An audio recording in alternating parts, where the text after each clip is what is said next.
வணக்கம் காய்ஸ். இன்னைக்கு இப்போ நம்ம எங்கே இருக்கோம் அப்படின்னு சொல்லிட்டு பார்த்தீங்கன்னா ஜபல்பூர், மத்திய பிரதேசத்தில் ஜபல்பூரில் இருப்போம். நம்ம நேற்று நைட்டே வந்துட்டு நம்ம இங்கே வந்துட்டோம். ஏன்னா வந்துட்டு காலைல சீக்கிரமாக போனால் ஏகப்பட்ட வண்டி வரும்னாங்க. ஏகப்பட்ட வண்டி வந்துருக்குது.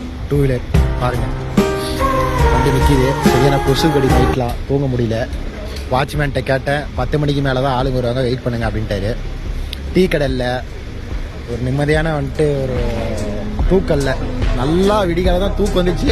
ஆப்போசிட்டில் வெயில் அடிச்சு என்னை எழுப்பி விட்டுருச்சு. இதுதான் ட்ரக் லைஃப். சரிங்களா, நைட் வந்துட்டு டீசல் திருட்டோம் அப்படின்ட்டு 3:30 மணி வரைக்கும் நான் தூங்கலை. அப்படியே தான் இங்கே சென்டரில் ஒரு புட்டு இருக்குது பார்த்தீங்களா, இந்த கல் மேலே தான் அப்படியே உட்காந்துருந்தேன். ஏன்னா வந்துட்டு நம்ம டேங்க்கில் நம்ப மாட்டீங்க, சவுண்டு கேட்குதுங்களா, ஃபுல்லாக இருக்குது டீசலு. அதனால் வந்துட்டு சேஃப்டியாக இருக்கணும். ஓகே கைஸ், பார்ப்போம். ராணிப்பேட்டை மக்களுக்காக கெமிக்கல் பவுடர் ஜபல்பூர்லேருந்து பார்ப்போம் எத்தனை மணிக்கு இங்கேருந்து கிளம்புறோன்னு.